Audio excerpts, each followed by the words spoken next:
capture. And let's get the cameras turned on. And the intro off. Let me turn off the overhead sign. All right, guys, welcome to another scintillating episode of the Max's Saturday Night Models Saturday Night live stream. We're gonna first off just get a real quick voice check here. If you guys can hear me, let me know. Eric, you want to give me a voice check? 3, 2, 1, 1, 2, 3. Steve. 5, 4, 2, 5, 3. And Gavin. 1, 2, 3, 4, 5. All right, and it shouldn't be too long before people start telling us they can hear us all. My little meter says we're coming through loud and clear. So Ken will not be with us tonight, but that's okay. As you can tell, we got a full slate. The four Musketeers are here. We got Eric celebrating vintage model kits, Gavin, the scale model apprentice, Steve's Model Mania, and moi. So 5 by 5 on all. Great. Okay, guys. So we are operational. So you guys may recall I did a couple of videos talking about that little Aurora Hill or Hornet kit, and I was just shocked to find out that they're not all over eBay like so many vintage kits are. The only one I found was the Mustang Hobbies. They wanted $250 for it. And I did find a picture of the parts laid out, and we'll show that in a little bit. But I got to do a little digging, and as often happens when you build models, you go out to find one answer.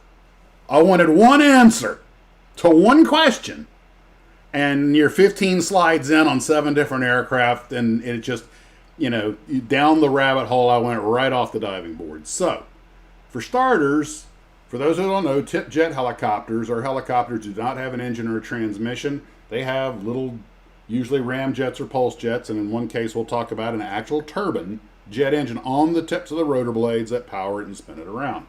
Does not need an anti-torque rotor because it's no torque, although some of them have them for steering. The military did play with them, but as is often the case, the first people to come up with it was the Germans.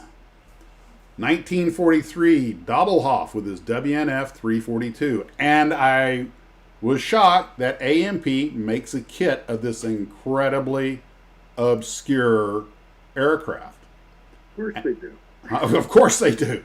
But we're going to get into what I couldn't find also, which kind of shocked me. But if you can't find it, Eric's got it. Yeah. Well, let's put it this way. Couldn't even find it on ScaleMates or WorthPoint or eBay. So, but we'll get into that. So this is the first one. And I first off, I want to thank AMP because they make several of the models we're going to see here. And God bless them for making some really obscure stuff. I love kit model companies that make models of obscura. And so the Germans, of course, never proceeded with. By the way, side note, the Germans also had the first turbine-powered helicopter, and we stole one of those and brought it back after the war as part of Operation Lusty. But in 43, they actually fly this thing, and my guess is they learned all the problems that we were going to learn later on. So war ends, hooray, we win. And after the war, late 40s, we'd actually, guys like Stanley Hiller and others, some people that had this idea about the same time the Germans did. Actually, I think you're missing one. Which one's that? That Focke-Wulf, Flugel. But it didn't actually fly. The Triebflügel you're talking about. Yeah. The thing that looks like a rocket with a 3-bladed props that are... because Captain America, they had him in Captain America. Yeah. Well, they did fly. They flew Hitler out of the bunker all the way to to the secret moon base where the the other moon. They're still on that moon base on the far side. And in fact, the Apollo went to the moon just to bring back Werner's paycheck. But anyway. Yeah, the Triebflügel was... Don't forget that job that they put on the U-boats that was just... but that just used air. Yeah, the little Fiesler. But that just used air going... In fact, since you brought that up, they did consider... One of the jobs they had considered for the Doppelhoff was putting on U-boats. But they decided it burned. It went through its fuel so fast. They decided it was easier just to tow it with the U-boat and use a little Fiesler thing, which was simpler. They didn't have to store the fuel and everything. But after the war, a few people actually started playing with it. And what I was kind of shocked was how much parallel development was going in, which we're going to look in the next couple of pictures. There was a little company, which I can find no information on other than the guy who started it, I think, called American Helicopter Company. And they wanted to make a little air Jeep. And the Air Force around 48, the newly designated Air Force, started toying with the idea of an air-droppable helicopter. Hey, we got somebody's down. We can parachute this kid into them. They can put it together and fly out.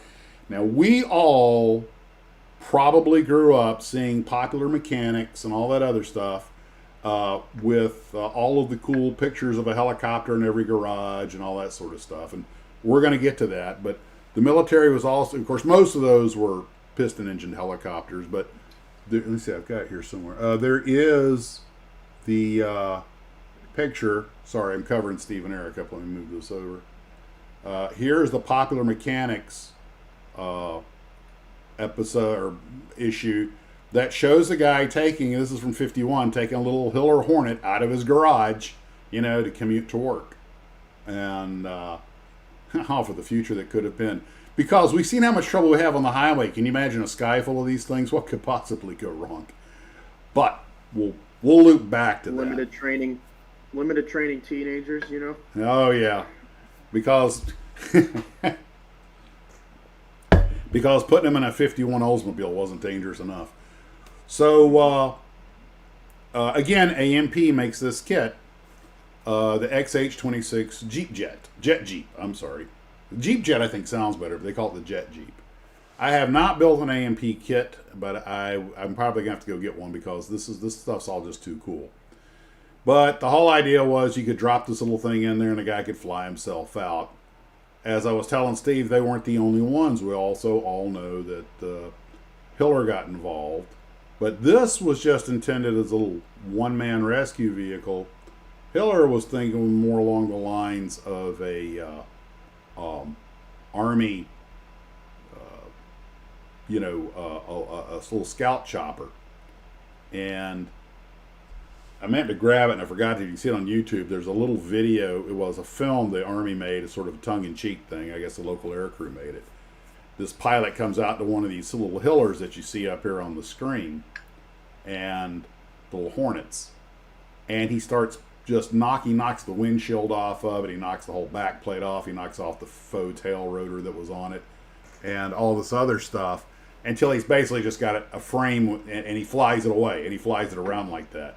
And ironically, I think he's flying it around in front of like an old Mojave. Which just dwarfed that little thing. You could I think Matt Helm flew something like this in one of his movies.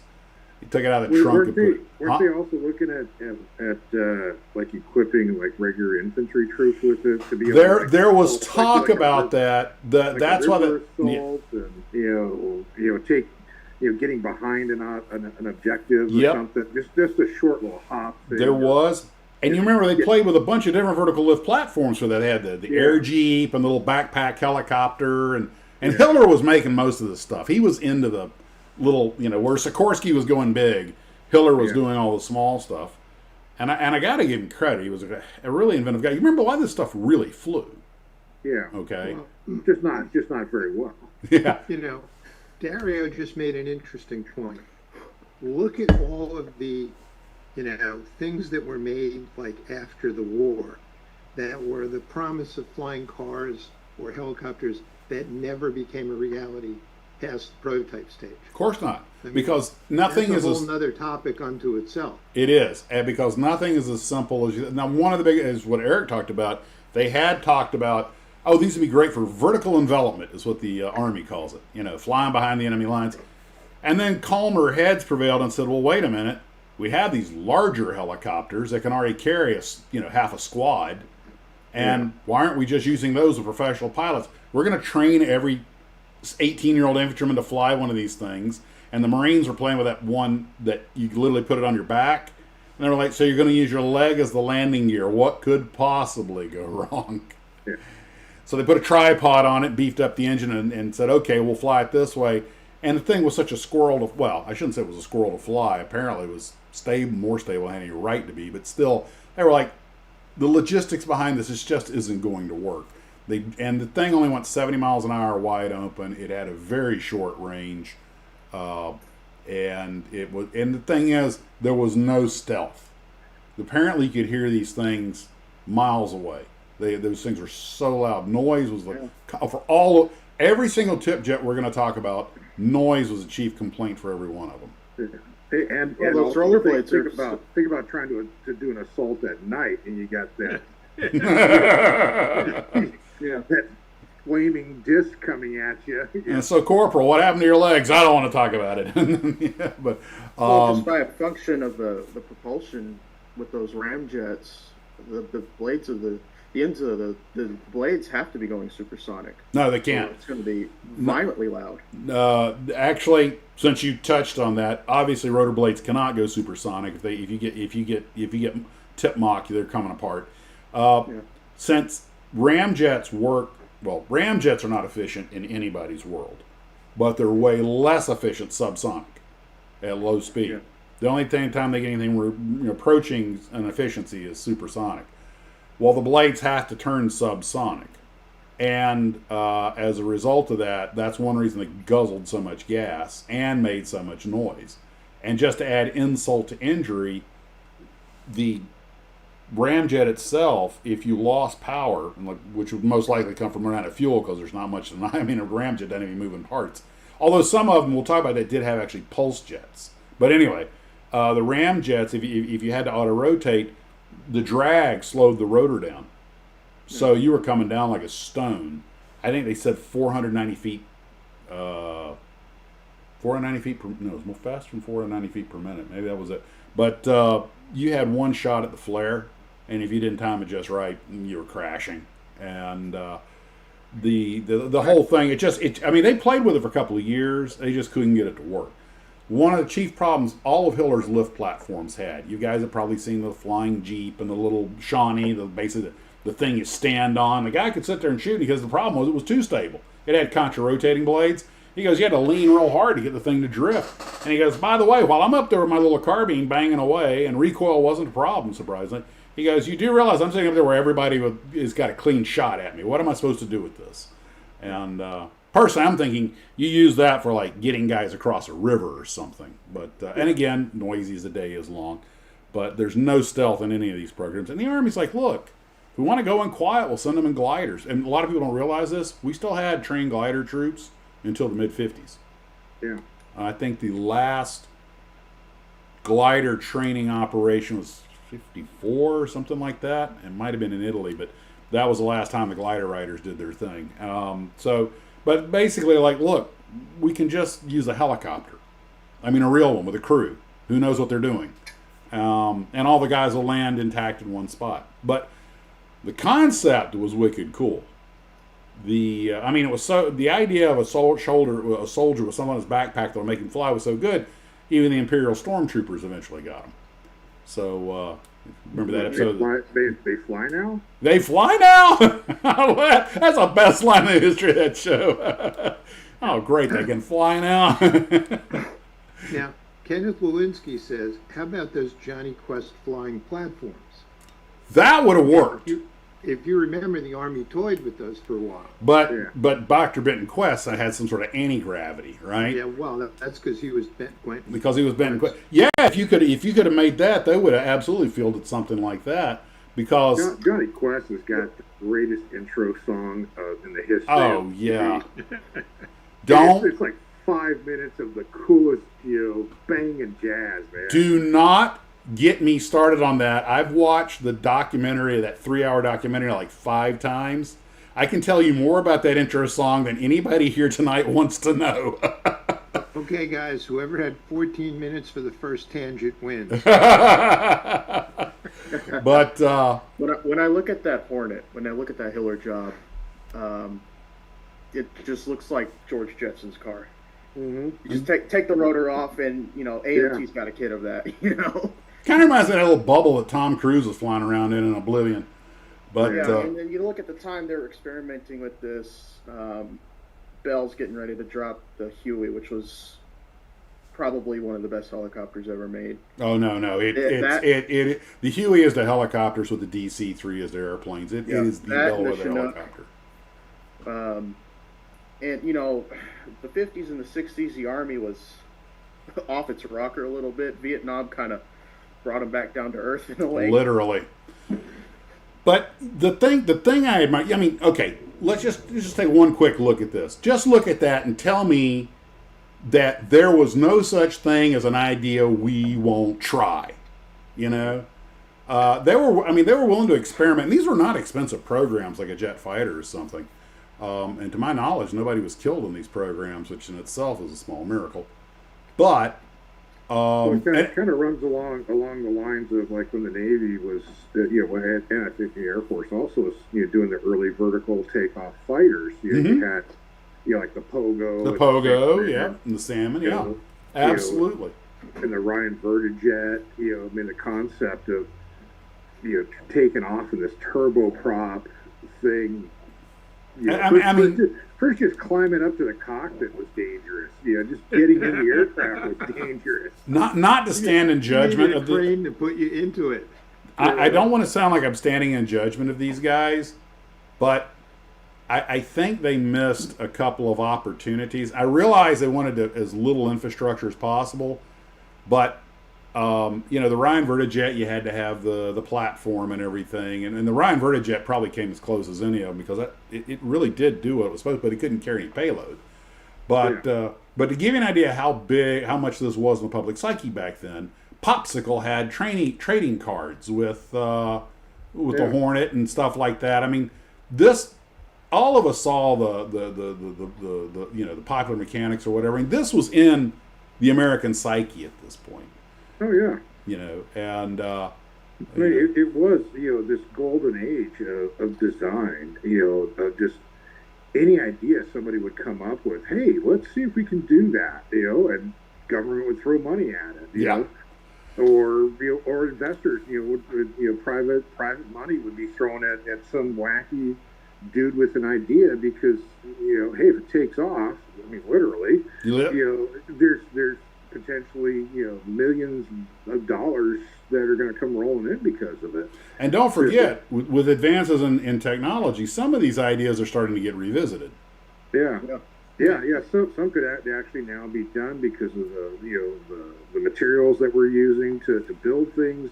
Can you imagine this helicopter with a couple of RC jets on the tip? Doesn't take much to turn that thing. Oh yeah, have you every once in a while I'll watch some channels with some RC stuff. I mean they're flying these huge things with these little micro jets that are incredible. So if you got the technology now to be able to build these things, if you go back and could make some of those ideas work better today. As we've talked about before, the Ukrainians are fighting the war with quads they're getting off Amazon. Yeah. I mean, When you read some of these briefs from the 50s that Lockheed and others picked up, and you read it, and you're like, man, that sounds exactly like an F-35. It's yeah. Hey, look, we just came out of World War II. We defeated the Huns. We got the Japanese with a weapon that was out of the 23rd century to them back then. We could do anything. Yeah. Basically, we had the power of the sun in a plutonium case. Yeah. We had jets. We're going to get to this in a little while later because it follows into this, but I just spent a couple hours watching documentaries on the evolution of Russian interceptors. And I will tell you something. The Russians were held back by a system, but their theoretical people and engineers are world class. Some of the stuff they came up with, and they did it on a fraction of the resources that our engineers had available to them. Yeah, but if it didn't work, you're going to the gulag. So that kind of came up intermittently. Yeah, but you used Stalin's rubles for something that didn't pan out. Well, we're going to talk about it later. But one of the things they brought up is they finally had their interceptor in the Yak-25, which despite its looking like a medium bomber, it was actually an extremely capable airplane. He goes, and then the U.S. Air Force threw the B-52 at him and wrecked all their plans. Yeah, well, the craziest thing to me is you look at Sergei Ilyushin, Andrei Tupolev, Mikoyan, all these guys spent time in the Gulag. In the Oh, yeah. and were They all got their fighters. time at, we refer to it as a corporate retreat. Look at Professor Porsche. He wound up in prison in France. Yeah. Well, he should have put lost- more room in the car. Sarah Jane says, she said that Hiller helicopter looks like it was made from spare parts left over from a local garage. It more or less was. Stanley Hiller made his first helicopter when he was 17, and he rolled it out of his garage. And you see the footage of him rolling him out of the garage. It's actually not far removed from that. Now, the Rush... Go ahead. I was going to say, I really missed that time period. Not that I lived through it, but No, in reading, and seeing all the stuff, about how quickly, technology was moving. mm-hmm. So in the war, 1945 jets are first coming on. Propellers are at the peak of what they can do, and then within 10 years, you got aircraft going Mach 2. You got bombers, going Mach 3. You got just stuff was going so fast. There was, quite frequently, by the time he designed it, built it, flew it, got it into service, it was already obsolete. Yep. It was that fast. Because the turnover was that fast. Kind of like like in the 30s, things were kind of stuck in the 20s. The late 30s comes along, and an airplane that comes out in 1937 is obsolete by the time World War II starts. I was just going to say, we've talked about the Devastator comes out in 38. Yeah. The Navy is so happy they have their first all-metal yeah. monoplane torpedo plane. It was obsolete in 18 months. Yeah, there were so many airplanes that were like that. Like the Ferry Battle, and a lot of the French Bolt and Paul airplanes. Defiant, yeah. People forget the Bolt and Paul Defiant actually had some kills to its credit. Yeah. Ken's talking about his favorite helicopter was from the 54 sci-fi movie Gog, the McCullough MC4. I saw one of those at the Fort Rucker Museum. The Army toyed with it. Little tiny baby Chinook, little tandem rotor helicopter. Neat little thing. Wow. It's like that Cessna one that had the model the kit Skyhook. Mm-hmm. that's carrying around The missiles, yeah. I've got the Life Flight model. Yeah, I've got that on my shelf. I love that. It was a good helicopter. It was actually... a little helicopter, but... Not only was it a good helicopter, but the Army liked dealing with Cessna. They dealt with them before. They were very professional, good factory. Yeah. They met their orders on time. What killed that helicopter was it came about... First off, the Army didn't want another parts inventory. But also, they were about to switch over to turbines. The turbine engines. Yeah, And- so it's, again, the technology was moving so fast. Mm-hmm. And there were so many different companies trying stuff, from the big ones. And we were joking about Convair before the stream started. Absolutely insane, wacky ideas Convair was coming up with. Oh, God. And then you got little small guys coming up with stuff, and some of that it was viable, but it just kept moving so fast. And now, it takes 15 years to get an aircraft, from... It takes 10 design. years to get the documents written up, putting the standards out there for it. Going through all the various different test levels and this, that, and the other for them to finally get into production and into service. There was a project director who said that when they came up with the idea for the C-130, that the proposal was 8 pages long, 8 white typewriter pages of everything when the C-130 did spec. And by the time we got to the F-35, it took a C-130 to carry all the paperwork for all the specs. Yeah. Now, I just did a video on an A4 Skyhawk that posted about an hour ago. But when I was a kid, I went to an IPMS meeting, that was up in LA, IPMS Space Park. That was at one of the TRW buildings, and so you had hey, Fran. all the aircraft manufacturers or stone's throw from this place. So I got to meet aircraft designers, test pilots. I mean, all kinds of fantastic 70s and 80s. Ed Heineman showed up one time, and Ed Heinemann's one of the greatest aircraft. He's right up. He's Douglas's Clarence Kelly Johnson. Yeah, he's phenomenal.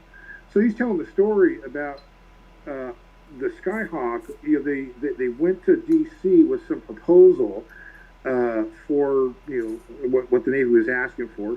They got wind of what some of the other competitors were doing, and they were like, "Yeah, we're not going to be able to compete against that." So they went the complete opposite direction and made the smallest, lightest aircraft they could. Mike went into great detail about that plane. It's an airplane, a stroke of genius. Yeah, and that was from what Ed Heinemann was saying at this thing was that they saw that, they went back to the hotel, they had till Monday morning, they locked themselves in the hotel room, and they started drawing on tablecloths, bed sheets, whatever they could, and completely designed a whole new aircraft in the weekend. Cleaned it up, made it look good for Monday morning, walked into the Navy office and said, "Hey, this is what we're going to do," and they bought it. I mean, they only made one major mistake in the design of that airplane that cost them some airframes, some people, but they fixed it once they figured it out, and that was it only had one hydraulic system. Yeah. And that was, look, but that was also, you got to remember, this is during the Korean War. I mean, this is all new. I mean, Robert Austin just said, look, it was less than 65 years between the Wright Flyer and the first landing on the moon. Mm-hmm. That's You know, right. that's- My like grandmothers and great speed. aunts saw both. Yeah. You know? That's like quantum speed. Yeah. And that's how fast the technology had been. Now, mind you, Yeah, my and grandmother then was I 3 looked years at old. kind But, of, 'cause Now, I was It born- always amazed me that the Commodore 64 I had more power than the computer that was in the Apollo capsule. Yeah. But, things change. Yeah, and I'm disappointed because I was born in '69 when they landed on the moon, which is like that's that era that you're talking about. Oh, In yeah. that 60 years, what happened? And then since then, what's really the great Okay. thing to be seeing in aviation? All right, Eric. Things are more efficient. no, okay, I know exactly where you're going with this, and I'm going to tell you the phrase you're looking for. We are under the asymptote. Between 1903 and about 1970, it was this. But an asymptote, is where it levels off. Yeah. Jets today are airliners are no faster. Yes, you're right. Everything's about efficiency now. Yeah. And we've actually gone backwards because we don't have a Concorde, although I understand the Chinese are playing with one. But we've been under the asymptote since about 69.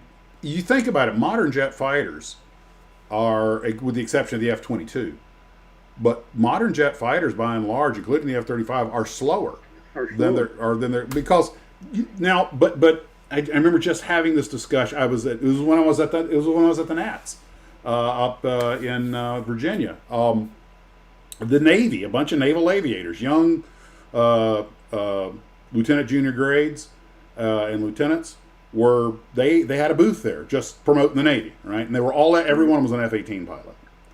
And of course they all look like movie stars and have a BMI of 6, I'm like, it's like they're hiring because they're anorexic, But and one of them says, I don't understand why people think they got to go Mach 2.5. And I was like, I've got the answer for you. The reason the Cold War jets had to go so fast was, and it's not an issue anymore like it used to be, radar back then was still good out over 200 miles. Okay, you had your airplanes up and everything. You had good eyes. But if the enemy came at you, most of the missilery back then didn't have a reliable range much more than 30 miles. Yeah. You had to be able to get jets off the deck or from their combat carrier air patrol position, their caps, to the threat as fast as you could. Because you had only about 100, by the time your reaction time and everything, you only had about 100, 150 mile window to get out there and shoot them down before they could start shooting back. Speed was life, okay? Yep. And in dogfights, it also gave you the ability to run away from a fight. If things were bad, okay, let's light the burners and get out of here. And a lot of Vietnam era pilots got away because they just could out drag race the bad guys. But today, with missiles that have a 200, 300, 400 mile range coming off the rails, it's not as important as it used to be because they're not going to get anywhere close to the fleet before they launch. And now it's who can see who first. further out and who can hide. You realize that American submarines, they used to have to, the nuclear missile submarines used to have to patrol within so many miles of Russia, or now they can go in a circle in the Gulf of Mexico. They're just portable ICBM pads. They've got so much range on those missiles. They can sit in home waters and launch from there, which is completely changed. And you can thank Grumman aircraft for that, because the F-14 was the first aircraft to have that long-range look-down, shoot-down capability. Well, that airplane was designed for that missile system too. That's why it's so big. And you think, the F-14 first went to sea in '75. It actually, believe it or not, I don't know if you know this, it actually saw Vietnam service. Yeah, it was over Saigon. That is correct. They were praying the bad guys would come up to play. They wanted to show them their new toy. yeah. VF-1 went on Enterprise and went over Saigon. And you think, 75 was 50 years ago. And thanks for that, Gavin. Sorry. Man. So Eric was just talking about, what have we done in space since, I was born in '69. Well, Eric, I was born in '06. What have we done since then? I was 5 years old when they retired the space shuttle. Elon's done more in space than... Did you say '06, Gavin? '06. I remember people who were born... I was already flying at JetBlue. I knew people who were born in 1906. So here's the problem. Here's the problem, Max. If we add Eric and Gavin together, we're still older than them. Thank you for that, Steve. Well, I'm trying as hard as I can, Steve, but I'm not able to catch up to your age, no matter how you're always out ahead of me. I'll keep trying. Well, one important little point that I want to point out. The tip jet choppers that we either had pulse jets or ram jets. The Russians, about 58, we dropped the project by 54. 4 years later, the Russians decided that they'd take a whack at it. With a helicopter, and let me tell you, it was not easy to research this. It was the Mil-7. Unicraft Models actually makes a model of it. This is the only helicopter to have, are you ready for it? Drum roll, please. Turbojets. These are not ramjets. These are actual turbojets on the blade tips. Basically APUs, single stage, centrifugal flow. So they're basically glorified APUs. But they actually put those on the helicopter. They were never able to do anything more than a tethered flight with it. It had way too many problems. And eventually it was sitting there going around in circles, and both engines quit at the same time. And I think the thing went completely out of control. Fortunately, it was tethered, so no one got killed. But they dropped the project after that. But the Russians did make the only truly turbojet tipped helicopter, and it was a complete and utter disaster. And it was and I've got a picture you guys will see in a few seconds here of the guy actually, and you can tell that, holy crap, that's not a ramjet, that's actually a real... I didn't know the Russians had a turbojet that small, but Gudakilla says he's got sweatshirts older than Gavin. I've got sweatshirts older than me. You think about the world. I'm sorry, Doug. Grew up in. Sorry to hear that. Airliners have always been the same. Everyone's always flown 737s. I'd already been retired from the Army for 2 years. Yeah. Cars have always been the same. He's always had these bead-shaped cars, and and when you look at the past, the '60s, we went from suborbital flights in Mercury Redstone to putting 2 men on the moon in 7 years. But now, one thing we have to remember, though, is that took a legitimate national effort. I mean, we put as much into that as we put into the Manhattan program. Mm-hmm. And so... and now we've come full circle because Jeff Bezos is back to doing that same thing. I mean, Elon's kind of going, here, hold my beer. But no, I want you guys to think about it from this point of view. if you ran an airline up until the invention of the DC-3, the C-47, if you ran an airline, you would not survive unless you had a mail contract. You needed subsidies. It was just, but but everyone was confident. The government was confident that eventually the private sector would bring it up to speed and take over. The government was just there to get the ball rolling, and that's eventually what happened. I think they held on to regulation and 20 years longer than they needed. Gavin, what are you working on? I'm working on the Johann Plymouth Superbird 1970. All right. By the way, congratulations on scoring that. Those things are getting a little hard to find. I bought this probably 2 years ago. This was my Holy Grail kit. Yeah. And I decided to build it because that's what they're for. That's right. Kind of a flash farm, but the body looks nice, which is the biggest factor. Well, that kind of, there you go. Hey, that's a nice looking body on that thing. Nice and straight. The nose cone fits fine, no gaps or anything. So, it did in the real car. Yeah. No, unfortunately. The kit, So I wanted to has do better the. fit than the real car. Yes, it does. I wanted to do the 40. The 40 car, I forgot who drove it, but whoever did the one. Pete Daytona. Hamilton. Pete Hamilton. Pete Pete Hamilton. Hamilton drove Pete it. He's Hamilton the guy won who actually did win the Daytona 500 in that car. He won Daytona in that car. The decals, Yeah, and that's kind of when they banned them. No. Or was it Petty? No, it was Petty with the Hemis. When they banned Hemis because... Yeah, well, the wing cars dominated, and then they set the rules up again, and they didn't, and then they started to dominate again, and they just banned them together. Don't get me started on the France family and NASCAR. That whole thing. Who do we want to win? Okay, well, let's make the rules so they got the advantage. Well, by the way, the Cobras and the Torino Cobra and the Talladega, the Torino Talladega and the Cyclone Spoiler 2s, which were Ford Aero cars, those I think had more wins than the Chrysler cars. They well, did. They ran in more races. That's why.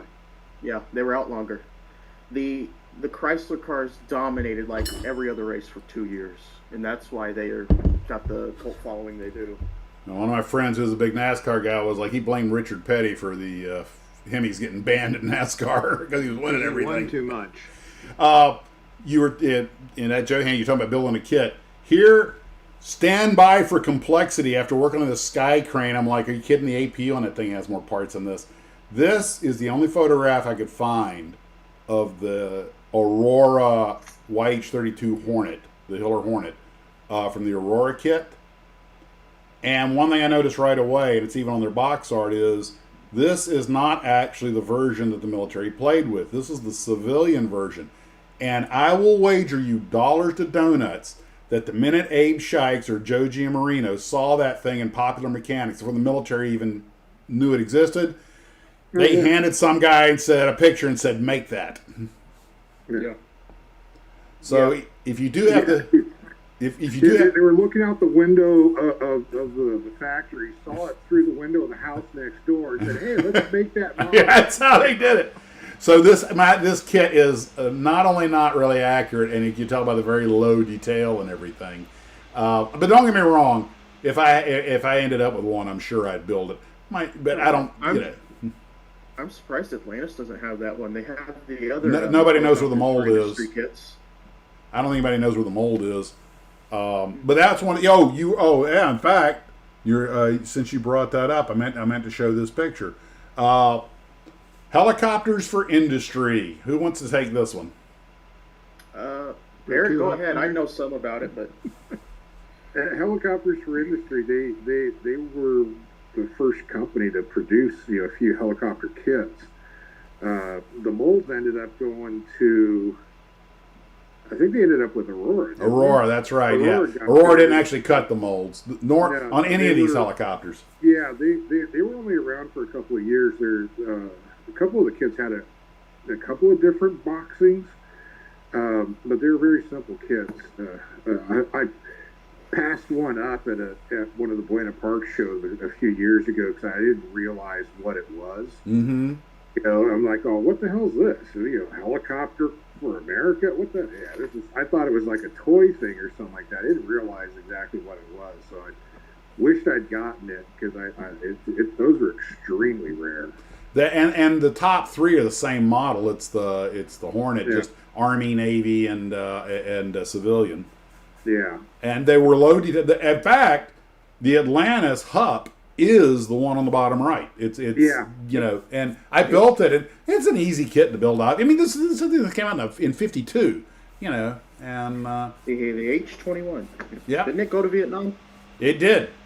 Yeah. Quite a few of them were shot down over there. That's when actually the H-21 is one of the reasons they knew they needed turbine helicopters. It was having some. I mean, it did okay, but it was really limited in what it could carry, and they were pretty easy to bring down. And they That's when the Marines were still flying H-34s with. Yes, they were. That is correct. With the piston engine all the way Yep. through to what about 68, 69 when they finally started swapping them out. Yep. Yeah. But Battleship Iowa actually has one. I think it's on the deck. It might not. It might be in their hangar. who's that? Battleship Iowa in. I know that Mike and I were out there recently. They have a Piasecki Hup on the stern. I think the number on it's 82. And I was actually talking to Mike because they got that big for the museum. They got that big museum battleship from another museum that upgraded. And I thought, how would you like me to build a model of each helicopter that was based on the ship? You know, just to go with the display. Then I realized at one point or another, almost everything the Navy owned was on that side of the ship. I was like, never mind. So speaking of Piasecki, have you seen the video? I think it's new, where they took 4 helicopters, stuck them on some kind of a yeah. You're talking about I know. and they had the dirigible balloon on top of it. That was one of the.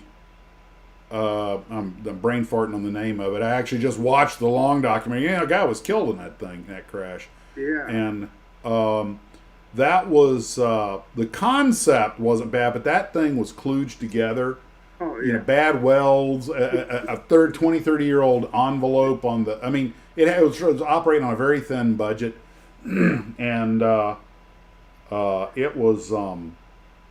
Yeah, when that concept has come back a couple of times, you see it showing up in, in Popular Mechanics, and a modern version of that, and I guess kind the of Helostat. And in a way, drones are kind of I think the smaller version of that concept. What they traced the failure of the Helostat, I think, to one bad throttle linkage. But in the future, I think what you will see, of course, everything was just cobbled together. Yeah, I mean it was an erector set and Tinker Toys. Yeah, pretty much. But the concept itself, if done properly, does have merit. And what they're probably going to do is, like you say, something kind of looks going to look like a big quad drone with the envelope on it. But the thing, the Achilles heel to that kind of operation is wind. That is an extremely fair weather machine. And just ask the Hindenburg. But so the Hiller, I told you the Hiller could be stripped down. You could take the windshield and everything. By the way, if I'm not mistaken, the Hiller kit, the windshield was just a piece of plastic you had to shape yourself. It wasn't actually a formed window. But this is something that the Army played with because the Army believes in putting guns, missiles, and rockets on everything because, they're Army. It's kind of what they do. But this is not even a joke. I don't think that's an SS-11. I'm not sure which are an INTAC. I'm not sure which missiles those are. But the concept is, hey, and the thing is, this actually came to reality later on with the TOW Cobra, and now even light observation helicopters can carry anti-tank. The Germans use a little BK Blukenblau 105, and they hang their version of the TOW missile on it. So this was just an idea, but I'm like, you do realize when you're not flying that thing, somebody's got to transport it. And but I look at that and I'm like, please tell me this was a gag, but I don't think it was. Oh well. Now, Yeah, that. hmm? I'm looking. Oh wow. I just looked up at it. We're gonna call that the shark. But thing is, as noisy as a tank is, he's gonna hear you coming long before you hear him. Now the McDonnell XV1 actually, it's another. People forget that's another tip jet, and it actually showed a little bit of promise. Um, it was, and ITC made a kit of it, which is now made by Glencoe, and so if you guys want that, you can probably get one for $20 on eBay. But the XV1 converter plane, I don't know. You know, I'm sure they had their reasons for not going with it, but It's very cool looking. Yeah, it's a good looking ship. well, I think part of it is they probably decided these aren't doing anything a regular helicopter can't do. I guess would be their rationale. And tip jets, again, noise was always a problem. Very loud. Same thing with the British job. Oh, the ferry Rotodyne. We're going to get to Noise that. and- That Yeah. that's coming up shortly. All right. I wanted to cover one other vehicle first. You guys are probably seen the Hughes XV9A, which was also a tip jet, and it had the jets on the side. This thing actually was quite fast, and of course it was just a test program. But Unicraft makes, and they're the only ones I know that make a kit of this. I have never built one by Unicraft. I don't know anything about them. I haven't been able to find out anything about them. But I don't think they're- the converted plane was just a prototype for Airwolf. The K-46, yeah. Yeah, see, they just needed Blue Thunder's whisper Hey, Bill. mode on those, and then they would have worked okay. Bum, bum, bum, bum. Well, the problem with Blue Thunder is Jan Michael Vincent, they couldn't meet his contract requirements. So, oh, I'm sorry, that was Airwolf. Yeah, that does look like Blue Thunder. By the way, since you guys brought it up, we'll just go ahead and jump into the Rotodyne, the ferry Rotodyne. And we've talked about this before. There's a lot of debate. Yes, the tip jets made a lot of racket, but they weren't used except for landing and takeoff, and that was if you were doing a vertical. You could still land the thing like a regular airplane, and being an auto gyro, it didn't need much runway. I personally think that this was one of the biggest mistakes they made. And the thing only needed a few £1,000,000 to keep the project going, and they couldn't get the government to put it up. I think that was some really short-sightedness, because as a city hopper, this was an interesting concept, and definitely one that's being revisited now. Several companies have and Sikorsky's working on some stuff that's somewhat reminiscent of this. Yeah. Only much Look at smaller. The British aircraft industry today, or the lack thereof. You got one company left, Shorts Brothers, and they make wings for Airbus, Yeah. and that's all they do. Well, in defense of the Brits, there are several really good documentaries about the decline of the British aircraft industry. And although I do believe in free market, I don't care for them shotgun marrying all these companies together to create, there was Hawker Siddeley and there was British Aerospace Corporation after they forced Hunting and Percival and all these others, just wedged them all together. And they're in different parts of the country, completely different expertises, different attitudes. It was worse than merging an airline. Yeah, but wasn't that mainly to survive, though? Because That was the thing. They kind of had to, because most of these companies are going to. My opinion, for which is worth everything you're paying for it, is that they would have been better to have let the marketplace make that decision instead of shotgunning it. Because I think if the mergers had occurred more organically, more naturally, companies that were better suited to one another probably would have, found themselves merging naturally. But in a way, couldn't you say that they were ahead of the times, because that exact same thing would happen to the U.S. aircraft? well, yeah, but the U.S. aircraft market did it. The companies decided to merge, like McDonnell Douglas and or like McDonnell and Douglas, and Yeah. but they said, hey, let's do this, as opposed to the government seemingly almost randomly picking companies and going, you'll merge with you guys and you'll merge with you guys. I think it would have been better to let the weaker sisters go bankrupt and just hire up the engineers and the facilities and merge. Well, I mean, you know, I could be wrong. I could very well be wrong. I just don't You see know, how anybody in British government had the wisdom to know the best way to force who to go with whom. yeah, that's true, and that was probably like, um, there was lobbyists involved with that. Oh, But I guarantee it. they were afraid of the American aircraft industry, and rightly so. Absolutely. They you were look at- afraid of the you look at- Canadian aircraft industry also, because de Havilland was Yeah. doing, and Hawker Siddeley, of Canada, and de Havilland, they were doing a lot of good work. And I think they were, when you say the America, I'm thinking the Americas as in this continent, Canada, America, Yeah. Mexico, the whole thing. They were scared of the colonies. World War II and Lend-Lease. Yeah, well, World War II and Lend-Lease gave them a taste of what could happen to their industry, and they didn't like it. Hey, they always had. Yeah, but they still put out. I mean, if you look at the numbers of aircraft that any country like Great Britain with as limited resources they had, they still put out 22,000 Spitfires.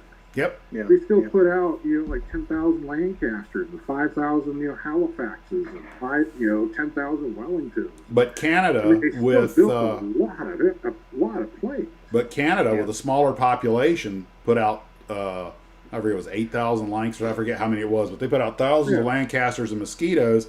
And even British pilots admitted they preferred flying the Canadian-built aircraft because they were nicer made. Of course, they weren't getting bombed. But I think it's Lancaster. more. It's not so much that they were afraid of the United States' aircraft industry, because they were producing some fantastic aircraft. mm-hmm. I mean, hell, they put out the Comet. Granted, it had some accidents, but it really wasn't so much design. Well, that's what they got for being the first to market. Never Yeah, fly the A but model of that was- anything. That was well ahead of the 707. I mean, we're talking like 10 years, before the 707. A number of other aircraft, so they're fighters, they're bombers. The V series of bombers, when those came out, those were phenomenal. The Vulcan was, and the Victor was. The Valiant was meh. Yeah, well, the Valiant was the insurance bomber. It was their Hawker Hurricane to the Spitfire. But I mean, they came out, the Harrier, we just talked about all the different vertical things that we were trying, and we couldn't get that to work. Yep. And they were flying the Flying Bedstead in like 1959 or something. Mm-hmm. And that turned into the Harrier by 61, 62, the Kestrel. They had a fantastic aircraft industry with great designers, even when they were getting all merged and stuff.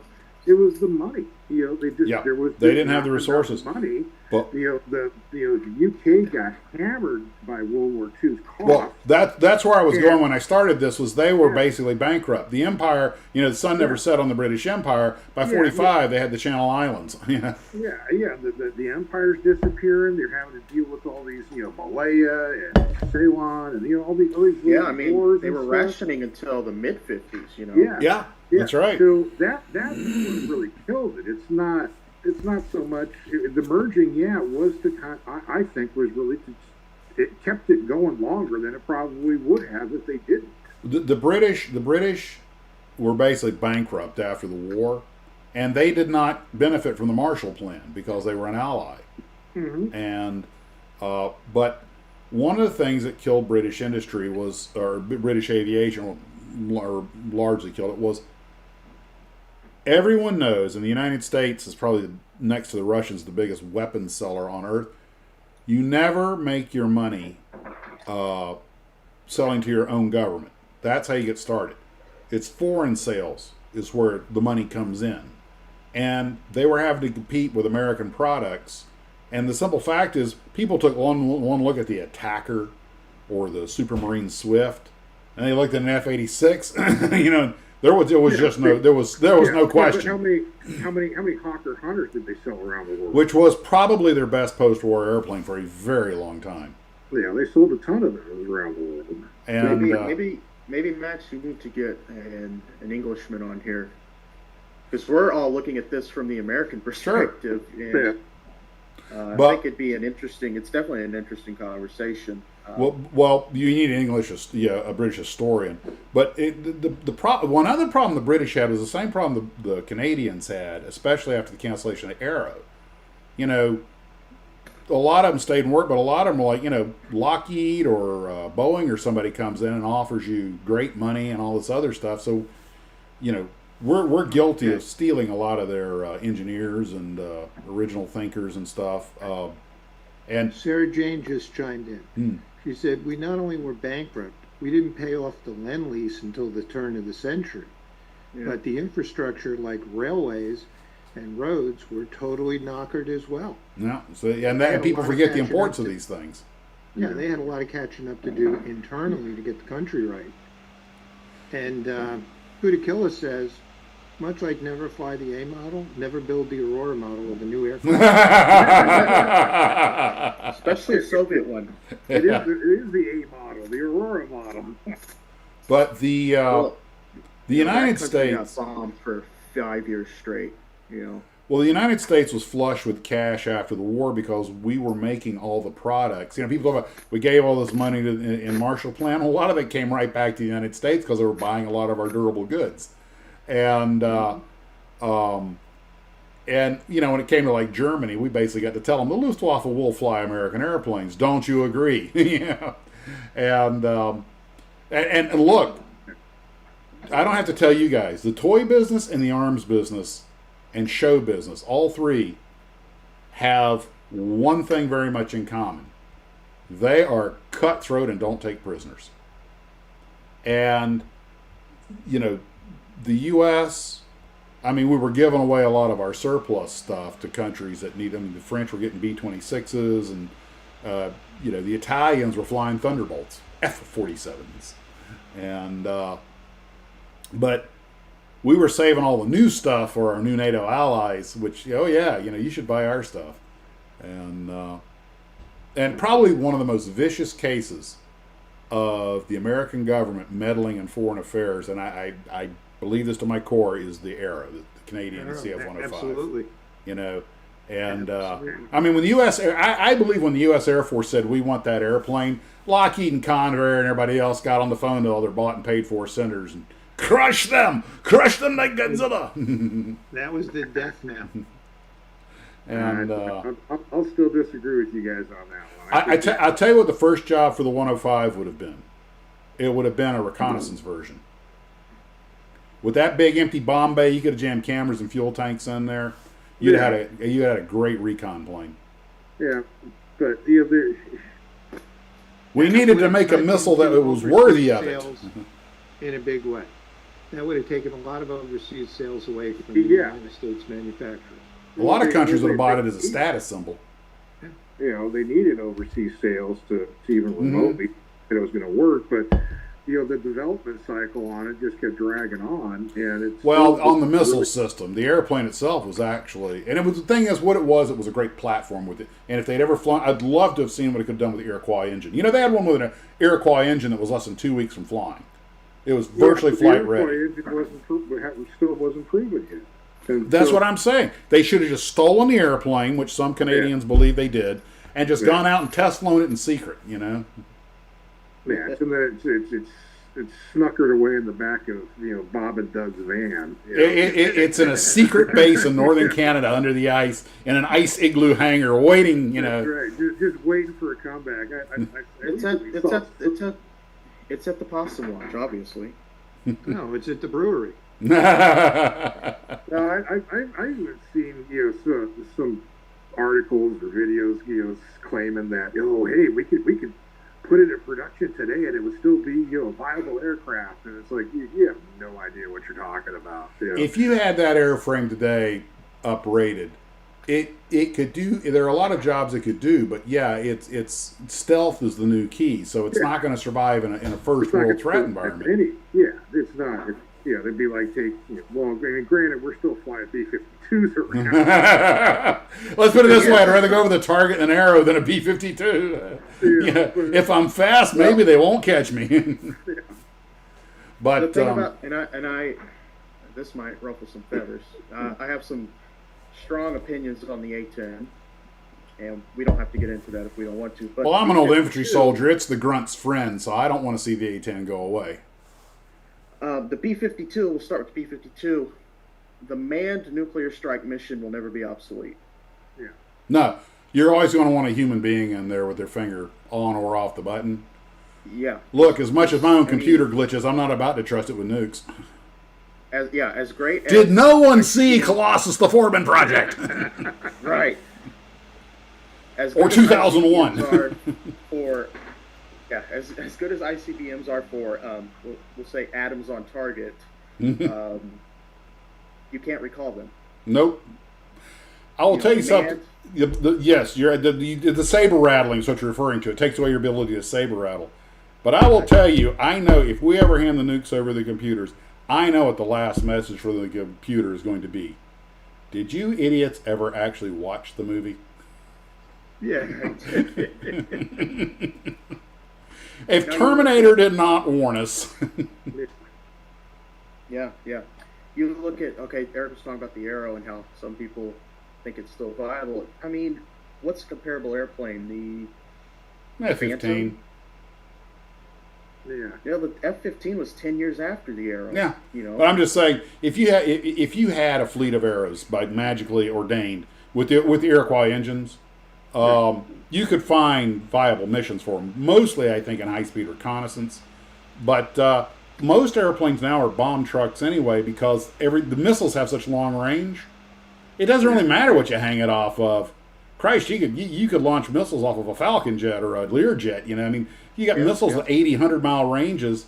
And the thing is that for a combat aircraft, stealth is the new, That's the biggest thing. You know, all the congressional lobbyists, which they've retained the A-10 for another fiscal year, they talk about you need the A-10 for close... CAS work. CAS work, and the A-10 has the highest friendly fire incident ratio in the inventory. It's a very obsolete airplane. Let's see. Max, you might not like this because you're an infantryman. The A-10 has never faced a peer adversary.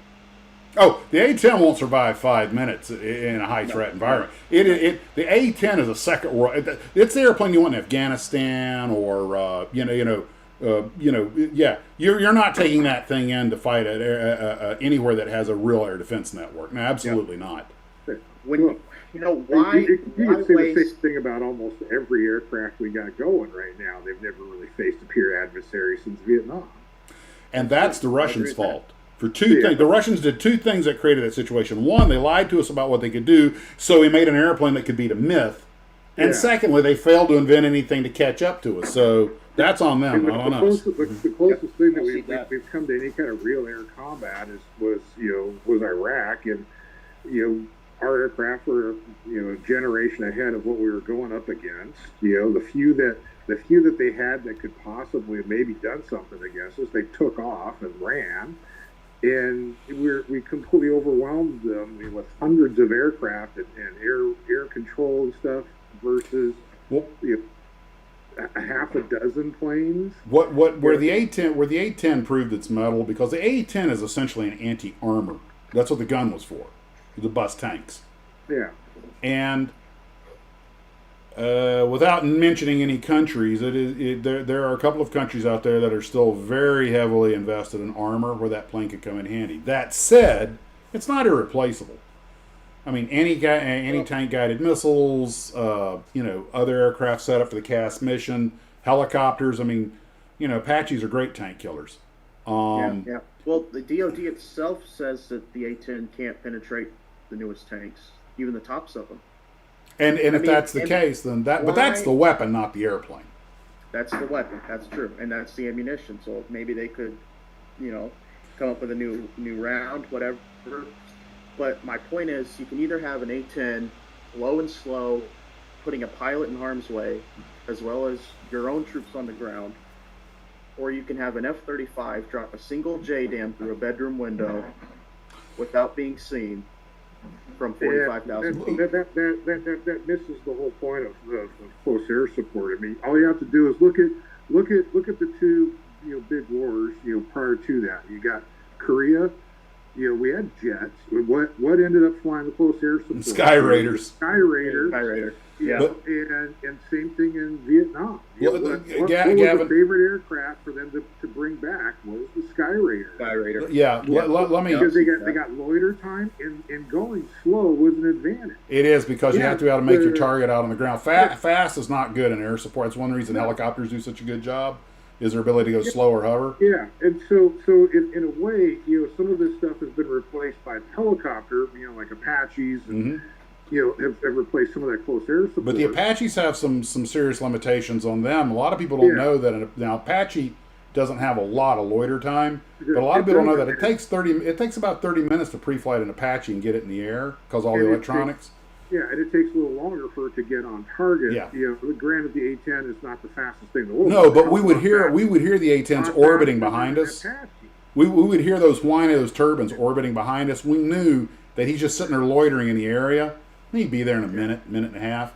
But here's one of the problems with the A-10, and it's probably the biggest reason the Air Force wants to get rid of it. It's a single mission aircraft. Yep. Everything in the Air Force is multi-role. The A-10 is a very expensive way because it's all it really does is close air support, and So this is going to be another one of these lessons that ground pounders are going to learn the hard way. Because every time the same thing happens. We get rid of this. And then we need something to replace it. And then, oh crap, we need this again, and guys die. I think they're talking about making a version of the I don't know if it's the Tucano or the T6, but some countries use those as bomb carriers because they do have a combat. Something like that might make a stopgap, but the thing that made the A-10 so great was, one, it's hard to bring down. Not that a few of them have been brought down, but they're hard to bring down. They're good at the loiter. They have a lot of great, but get to what Gavin said. There's no question they need an upgrade, but they're only useful when you have air dominance. Okay, they're not going to survive against a legitimate air threat. But what they do exceptionally well. So. Very likely, I think the thing that's going to replace the A-10 is drones. Yeah, I agree. And that's probably a big part of it. Is going to get the drones are going to take that over. But that's one reason the Army's getting rid of all. Did you know the Army's gotten rid of all of its Loach helicopters? Mm-hmm. No, the Kiowas are gone. Really? The only OH-6s they have are in the 160th, and that's because I had the distinct advantage of flying with not one but two former Kiowa pilots. And they put them in Apaches. They hated the Apache as a Loach aircraft. You can't see out of it as well. It takes a half hour to pre-flight it. The mission readiness time is way lower. Now, like the Kiowa, they could be in the air in 7 minutes. And I'm talking about from tied down rotors. But the main thing they gave up was visibility. I mean, out of a 58, you're sitting in a bubble. You can see everything. Of course, that means they can see you. They said the reason the Army was divesting all the Loaches was simply they're going to start using drones. Look, I can't blame them. If I was a unit commander, sure, there's no romance to drones. We all know that, But the simple fact is, flying Loaches is a dangerous job. Not only from running into stuff, but everybody and their brother's shooting at you, and you're riding around in a plexiglass bubble with a shoot me target on your chest. I got it. Hey, we lost a drone. Well, get another, if you remember the boy and his dog, get another mic out of the warehouse.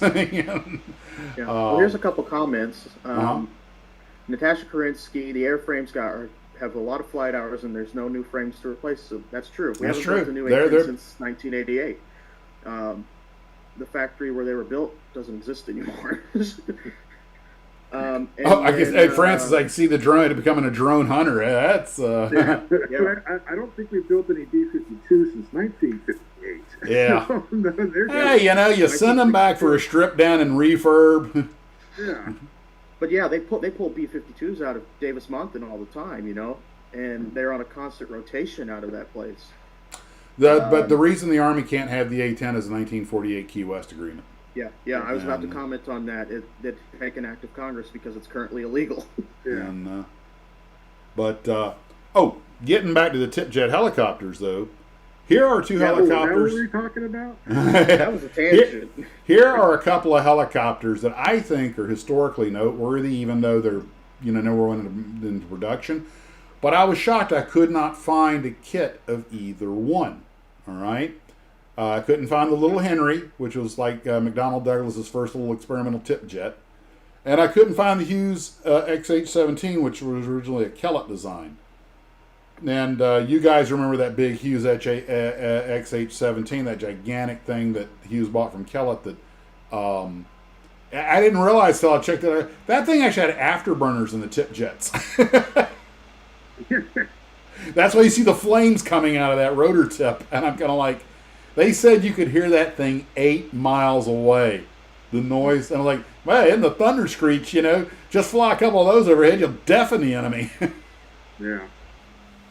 But if anybody knows of any kits of I thought Anagram would make one, but they didn't have one either. And they had a lot of cool stuff. But I'm like, well, that's surprising. I can kind of see not having a kit of the Little Henry. It's very obscure, and I don't know how many, 5 of them or 1 of them, I don't even know. It's just a test, but we've all seen so much documentary footage of the H17. I thought for sure somebody would make that, but they don't. Yeah. But they do. AMP does make the McDonnell Douglas MD-120, which was basically the follow-on to Little Henry. It was. They built a few of these tip jet intended as sort of a load lifter. They didn't go anywhere, but again, it's a time when they were not afraid to experiment. And personally, I know the picture probably hasn't come up yet. There's a little bit of a lag, but the MD-120 looks like something right out of Johnny Quest. I mean, or Star Wars, take your pick. You could put that in the new Avatar movie. You could. You absolutely could. And that's a real flying. I'm like, hey, it's just somebody's a gag got to find one in a museum and just have them put it in the background and have the next Avatar movie. See if anybody gets the joke. But cool looking little thing. Now, it took me, I'm going to show you guys a picture. I'm going to tell you right now. It took me a while to track this thing down. I found this obscure photo with no information on it, and it took a while on the internet because I had to know about this. This might be the world's smallest tandem rotor helicopter. But Bruce Del Mar, who'd been an engineer at Douglas Aircraft, decided he wanted to make a little single-seat rescue helicopter. What made him go with tandem rotor, I don't know. But that is a real flying one-off helicopter. Baby Chinook. Wow. I just saw the side, I just saw the stick. Yeah, it gives you how small it is. Yeah. At first I thought, man, where's the cockpit? Is it way up there in the top? Oh, wait a minute. That's the seat? Yeah. It's designed to carry a pilot and one person in a stretcher. It was intended as a rescue helicopter. And I'm kind of like, dude, what have we told you about mixing your LSD with marijuana? He learned from Convair. Yeah, he should have been working for Convair. Yeah. Oh. If you think that's a fever dream, here's a bunch of stuff that Stanley Hiller and the crazed crowd at Hiller Aircraft came up with. And some of this stuff is, I don't even know how to begin to describe it. I know it'll be a little while before it populates on your screen. But and some of these things, a couple of them were, and this isn't everything they came up with by any means. This is just some of the designs Hiller, you think of Convair as being crazy. I didn't realize how how imaginative the guys at Hiller were. And that thing on the upper left, one over to the right, was a design for I think it was a tip jet chopper that was going to be able to carry an entire stage of a Saturn V and fly it to its destination. And he had these. They were supposed to catch the S1C stage as it dropped off. I've read about this, and it. Yeah, good luck with that. It was. It's just, out of your mind crazy. Catch a used F1C stage as it's coming down over the Atlantic is. I think that's where genius and sanity hit the crossover point. Yeah. Well, speaking of the mad geniuses at Convair, let me show you what one of the first concepts for the B-58 Hustler looked like. MX 1964-1. Now, I believe this is a mock-up. I don't think this is Photoshop, because I found some drawings that went with it. Ooh.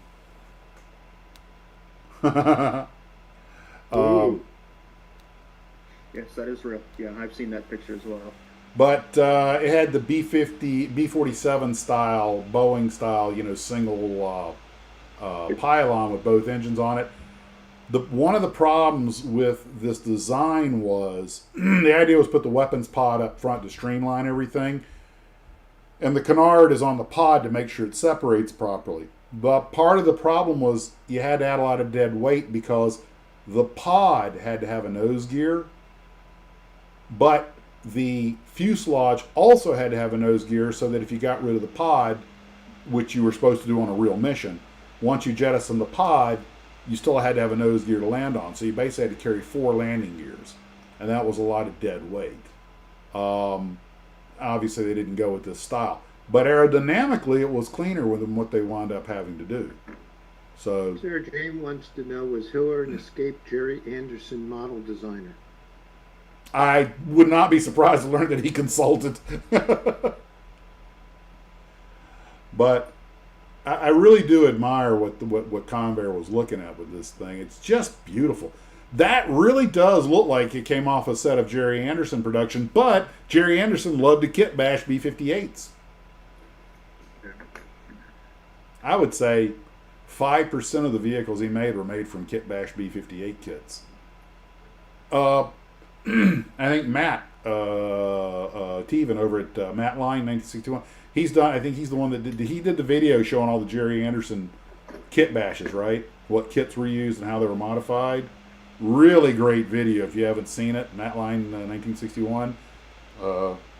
In fact, Matt's the one who did. Matt's the one who did this artwork on my T-shirt, and he very talented guy. He just put out another one recently. Now, let's flip the script. We've talked about crazy America.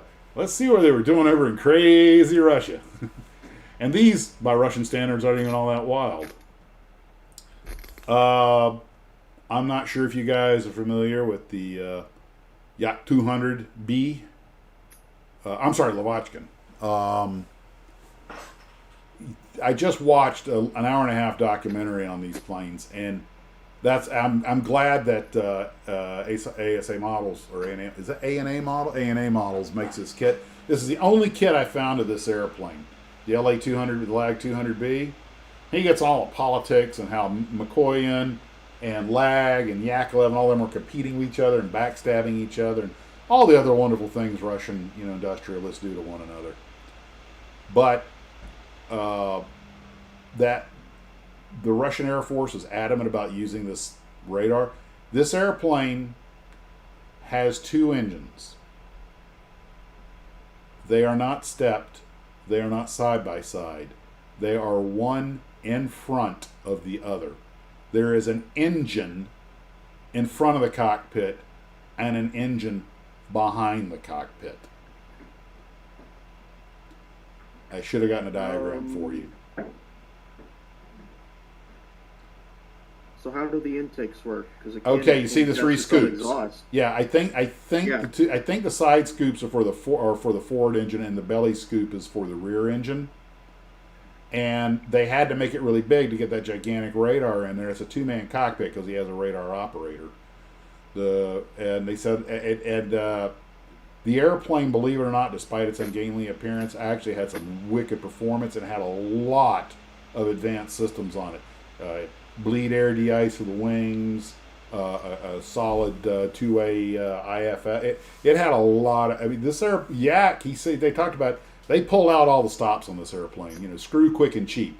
This was actually a surprisingly sophisticated and advanced airplane, and the technology wasn't wasted. Although they only built the one, it did lead into I think it was the Yak 25 flashlight, and which was a twin engine.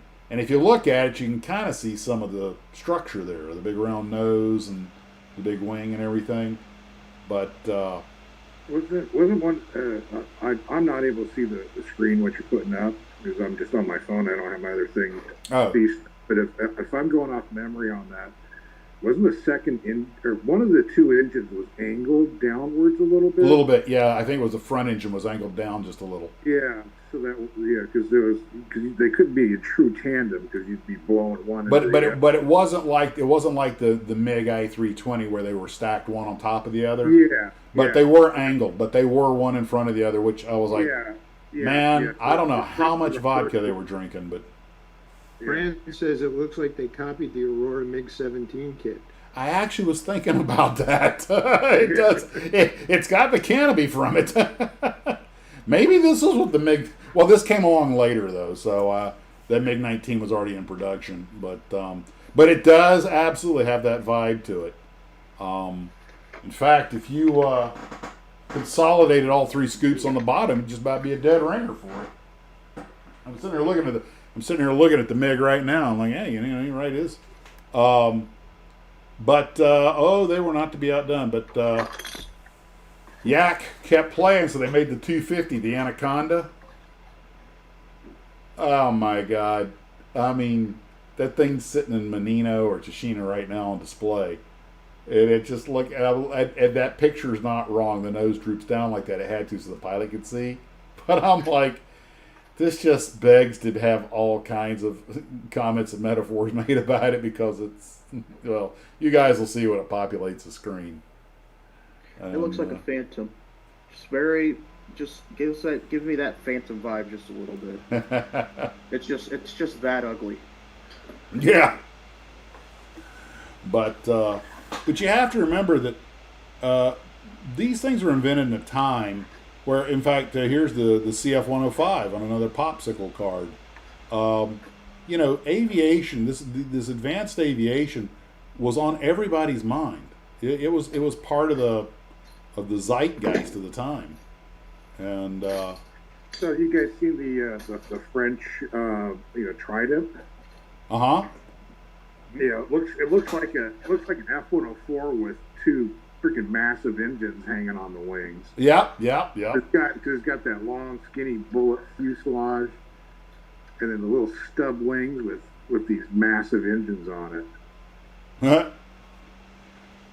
But I saw this and I was just thinking, I poke fun at how crazy some of our guys are, and then I see some of the stuff the Russians came up with, and I'm like, yeah, okay, well, crazy is such a relative thing.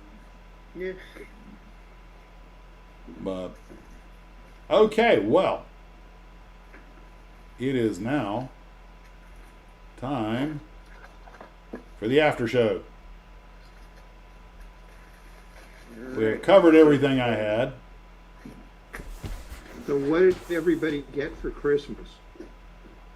I got a vacuum former, and I got Robbie the robot over here, and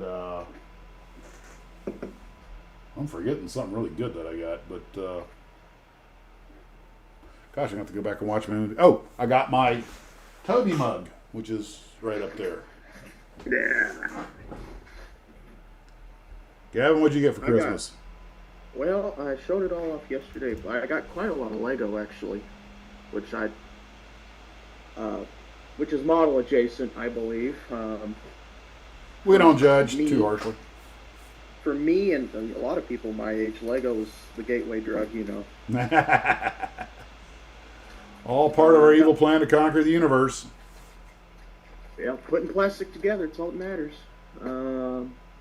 The big Lego set that I got was the current Mars rover, the one that had the helicopter.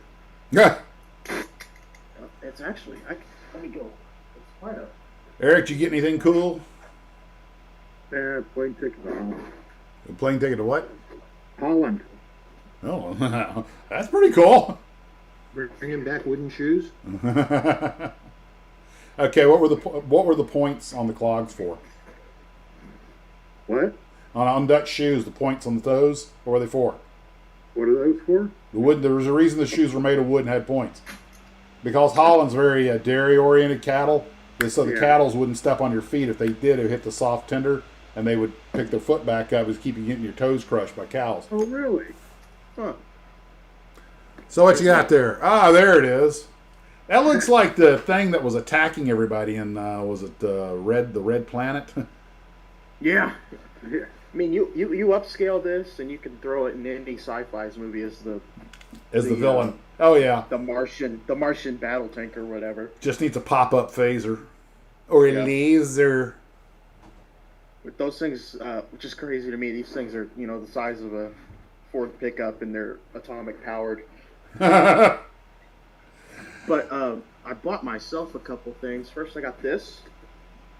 I just saw something on that very model recently, and I was like, I'm not even. Oh, you know what? I think it was your video I was watching. That's right, it was. Okay. I just posted it last night. Yeah, I was sitting there going, "Hey, I just saw that." Oh yeah, it was your video. Yeah, I didn't realize they put that 122 millimeter gun on a T-34 chassis. That's an Egyptian job, and it was a SPG. It was like a poor man's KV-1 or KV-2. Yeah, you could see it's backwards. Because Oh yeah, that's how it looks like forwards. There's no way you're going across the thing's as like nose that. heavy as the Ayatollah. And then the Syrians got a hold of some T-34s and the D-30 guns, and they did something completely different. Well, that's a lighter vehicle. Yeah, definitely. That's the same gun, same chassis, just a different way of going about it. It looks like I'm waiting for someone to finish building the tank. Yeah. Wasn't there a British anti-tank? Archer. The Archer, where they had. Looks like it's going. It actually did go backwards. It backed into position. Yeah. Yeah, the 17 pounder. 17 pounder. Ian has a kit, a Tamiya one, I think, up in his armor section at the Hurricane Hobbies. It's a good kit. It's a very competent kit, as anything to me typically is. The Archer was pretty successful. They used it up until Korea. Yeah. No, it was a well respected system, and I kind of admired the British were thinking outside of the box on that one. You know, they didn't allow any kind of dogma to stop them from doing something different. They can certainly run away better than anybody else. That was the idea, shoot and scoot. That was it. Yeah. Okay, I just see if I can. There were some pictures I didn't have a chance to download. Let me see if I can grab them real quick. I've been working on the Sky Crane today. Now, I wasn't kidding about 100 parts that have to go on it. It was, let's see here, internal storage, decent, camera. So Gavin, how's the Superbird coming? I had to stop because I need to take it to my main modeling bench, but the fit's fine. It's a 70s kit, so a lot of flash because it is kind of later Johan and all that implies. Mm. But Hey, at least it's white. yeah, you get them in these wild colors, and I was so lucky to get it in white. But it's a pretty competent kit. It's really the only good Superbird out there as far as I know. Everyone makes the Daytona, but no one really makes the Plymouth. Johan made two versions. They made that one, and they made the Sox and Martin drag version. Mm-hmm. Which is And very Monogram expensive. made the street version. Yeah. Which is not a bad kit, but that's about it. But like you said, Yeah. everybody made the Daytona. And from everything I've heard, the Plymouth was a faster car. It had more wins. It was. I guess just Dodge has that bigger name recognition. Okay, It I had more found. Dodges that ran than Plymouth. Yeah. I finally got a photograph of me holding the Sky Crane, so you can see how big this thing is. It's pretty big. Wow. That looks like a wall mount when it's done. Yeah, I'm not sure. And don't forget, I didn't even have the rotor blades on it yet, so they're going to hang out about another 10, 12 inches off the front. The tail rotor is going to go to a few inches off the back. So They could have named that thing, the grasshopper, the flying mantis, and it would have fit it perfectly because it looks like an insect. it does. It does have the insectoid look, and it belongs in every science fiction movie ever made. Cass Swain says, Max, is that a Florida mosquito or the sky crane? Yeah, it's just a Florida skeeter. Talk about big models. Yesterday afternoon, with the Christmas money I got, I ordered the Andes Hobby Headquarters 1/16 scale Sherman tank. Oh, you're going to be busy for a while. And his models are cut and designed by TACOM, so it should be pretty good. Yeah, this is an Tips are ICM, great. and I have to give ICM credit. One thing you'll notice, that bulge on the that piece of acrylic on the back, the big bubble. I couldn't deal with it, so I slid it open, got the clamp, glued the hell out of it, and put it back in there. So now it's sitting in a better position. That was really starting to bother me. I was like, that is just too noticeable. But all of these components have to be built, and I primed them in a light green, and then I hit them with a darker green after I was done, which you'll see in the later photos. But I have got to give them credit, though, man. I mean, they did their research on this beastie, and even though I looked at the instructions and saw it ahead of time, I was like, good God, that rotor, that anti-torque rotor shaft is 2 long pieces. Fortunately, where they make goes under that hood, so that covers it. I went all this trouble to clean it all up, and then that went over. And I was like, Meanwhile, you've been working on this thing for quite a while already. well, I don't do that much on it each day because you have to let stuff. You got so many small parts that have to harden before you can go any further.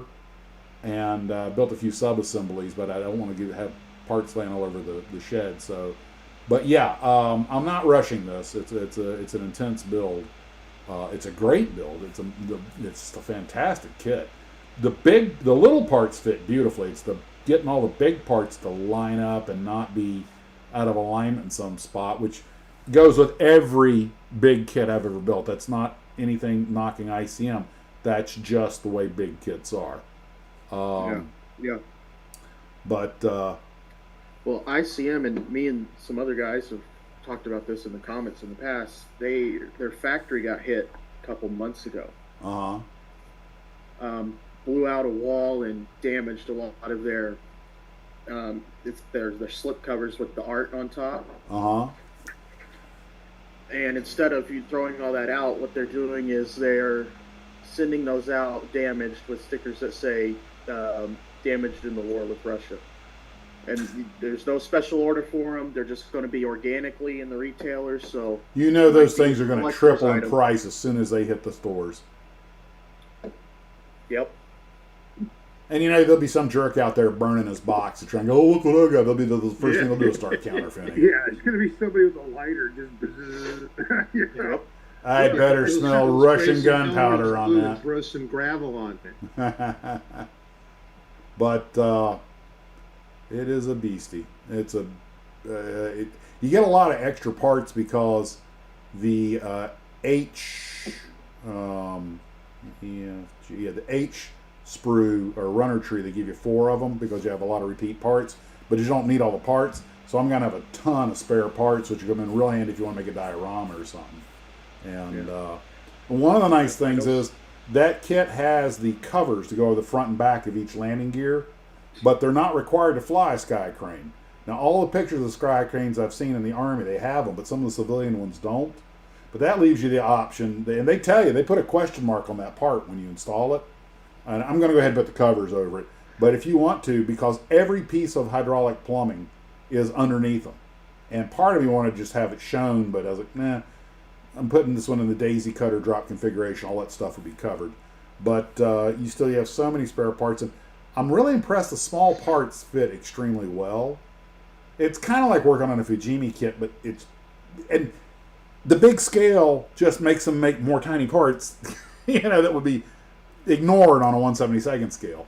So, I've been looking at their civilian version, the S64. Screw Brothers has one, but I can't justify $230. And where am I going to put it? Because the rotors don't fold. I don't believe, do they? You can't now. Hold on. You can pose it with the rotors folded, but understand that won't save you much because a sky crane has 6 blades. 3 of them go aft, 3 of them go forward. Yeah, So you're still going to have the length involved. Yeah. And personally, I just don't think a helicopter looks as cool without the blades spread out. I mean, in a Huey where you only got 2 blades, okay, you park it like that, saves you a bunch of room. But when you're dealing with a 3 or 4 or more bladed helicopter, it just doesn't look right if it's not. Eagle's got to spread its wings, man. Yeah. Although I do understand the practical. I know a lot of guys build the Navy helicopters. They'll fold the tail and put all the rotors in the back, and they do look cool. Okay, and I get it. And actually it's harder to build it that way, I think, because you have more detail showing. And I was poking around on YouTube last night, and somebody got a couple of Johan kits. One was built. It was a Rambler, like a '64 Rambler, and the box was perfect. The second kit they got, which I was totally blown away by it was a turbine car limo. Really? Somebody took 2 turbine cars and cut them up and made a 4-door stretch limo out of it. I mean, a little bit of sack. Did they do a good job? It was good. It was good. Okay. I don't it was mind good. if you don't butcher it. Yeah, it was good. They painted it blue. I would have painted it in the original turbine colors, but it was nice. They were going to redo the kit, but I was stunned when I saw it. All the doors opened and everything. It was really cool. Wow. I'm gonna have to find that. Well, the only model car I know you're dying to find is it was the '57 wagon. Yeah, Ford Country Squire wagon. Yeah. Oh, good box art. Yeah, good luck finding one that hasn't been built. I lost one on eBay by $1 with 4 seconds left to go. Well, you don't know how high that person would have gone. He may have gone $50 more on it or 100, so he outbid you by $1, but he may have had a bid because, he may have had another $100 on his bid. Yeah, he may have. Yeah. So, That's not as good a story by saying. Yeah, that's true. It loses us. Come on, I lost it by $1. Come on, Eric. I just don't want him to feel like a loser. Let's see how the story, man. I came that close. Missed it by that much. Everything that I've been on eBay, I've lost by $1. Yeah. So, Mom, Dad, that tells me I need more allowance. Max, your Academy B-17s come with parts of the B-17C. Yes, I was just looking at those B-17s today. I do want to get. They've been sitting over the. I've got the insides painted. I've got a bunch of Academy B-17s. Back when we did the 3 of a kind build, it was originally going to be the 317 build. I was like, yeah, I'm pretty sure not everybody has 3 B-17s laying around. So I got started on them, and I need to get on them, but. I really don't think there's a model or an airplane more beautiful than the early, B and C model B-17s that are all aluminum shined up with the, that's just a gorgeous airplane. And I was rewatching 1941 where Karen Allen walks up to the B-17. I went, hey, and I realized now it does pay more attention to it. They actually put a framework on the nose piece to make it. They removed the turrets. They really went out of their way to make it look like. A period correct B-17, which I thought was a nice touch. Yeah, 1941. They really put a lot of effort into making everything as accurate as possible. Mm-hmm. Spielberg's a technically oriented guy. Yeah. But the one of the things is that apparently they didn't have a Lee or Grant they could use, but somebody had an M7 Priest, which has the same powertrain and everything. Yeah. So the entire upper shell of that tank, that's all made out of wood. It was all carved by experts in Hollywood at the prop makers to make a Lee out of it. Easiest one to do. It's all flat. Yeah. Yeah. Slab-sided riveted armor, baby. Let's get these lights out. Yeah. My favorite tank of all time, though. I always liked the Lee. If you notice in the movie, but the side of it, they call it Lulu Bell, which is the same name as Bogart's tank in Sahara. I'm sure that was a callback to that. Yeah, that was. Maybe that was going to be his crew. Maybe that was the tank. Yeah. By the way, did you know the movie Sahara, the whole thing with Bogart's crew? Do you know that's actually very loosely based on a real incident? Yeah. On a real crew. They didn't get lost in the desert like that. But there, before America was in the war, there was a Lee crew with their tank that went out and was fighting with the British. Well, I'll give you another bit of information about that tank. The crew, the names of all the guys on the crew, are names from Steve McQueen's. What is it? When he's on the Siegfried line. What's that movie? Oh, the black and white one where he's with Fess Parker? Yeah, I can't get it out of my head. I know the one. In fact, so Steve McQueen's name is Reese, and one of the crewmen's name is Reese. Another one is Satowski, which is the James Coburn, I think's character was back then. So do you think they named those characters after the crew in Sahara? No. The crew in 1941. The name of those guys is named after the Steve McQueen movie. Oh, I got you. Okay. So all the characters. So Little Bell's going to the desert, and those guys are going to the front line in Europe. Okay, gotcha. Yeah, Bob Newhart had a role in that movie. Yeah, Newhart was in there doing a telephone bit. Yeah, he's like, those guys. Wow, this rifle's like brand new. It's never been fired. It's the anti-aircraft, the Bofors on the roof of the Broadway building. Mm-hmm. That's Lenny and Squiggy. Oh, really? Yeah, from Laverne and Shirley. That's right. It is. That's right. It's Lenny and Squiggy.